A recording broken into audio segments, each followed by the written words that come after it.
আমরা দেখেছি গতকালই খালেদা জিয়া তিনি জেল মুক্তি হয়েছেন, আর আজ বাংলাদেশে ফিরতে পারেন খালেদা জিয়ার ছেলে তারেক রহমান। বাংলাদেশের রাষ্ট্রপতির নির্দেশে জেল মুক্তি। বাংলাদেশ ন্যাশনালিস্ট পার্টি বা বিএনপির অ্যাক্টিং চেয়ারম্যান তারেক দীর্ঘদিন বাংলাদেশ ছাড়া তিনি। 2004-এ শেখ হাসিনাকে হত্যার ষড়যন্ত্রে অভিযুক্ত করা হয়। বর্তমানে লন্ডনে তারেক রহমান। লন্ডন থেকে ঢাকায় ফিরতে পারেন খালেদার ছেলে তারেক রহমান। তার আগে ভার্চুয়াল বার্তা বিএনপির অ্যাক্টিং চেয়ারম্যানের।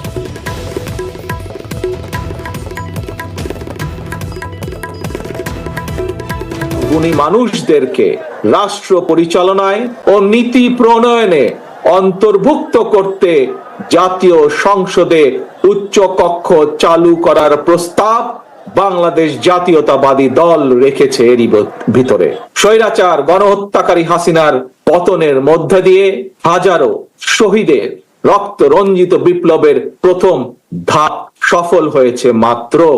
এই রক্ত ঝরা বিপ্লবের চূড়ান্ত লক্ষ্য একটি বৈষম্যহীন গণতান্ত্রিক বাংলাদেশ।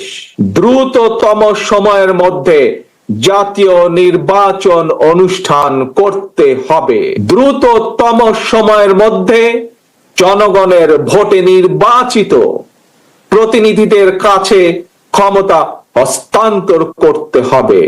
আসুন নাগরিক হিসাবে আমরা আরো দায়িত্বশীল আচরণ করি। দেশকে ধ্বংসের হাত থেকে রক্ষা করুন, সংখ্যালঘুদের রক্ষা করুন। বাংলাদেশ অশান্তি বন্ধের আহ্বান মুক্তিযোদ্ধা কাদের সিদ্দিকী।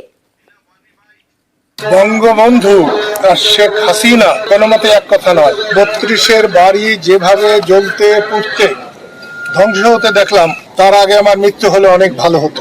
নিশ্চয়ই আওয়ামী লীগ অন্যায় কাজ করেছে অনেক। আজকের এই ধ্বংস ভবিষ্যৎ ইতিহাসে বাঙালি জাতির জন্য একটা কলঙ্কের হয়ে থাকবে।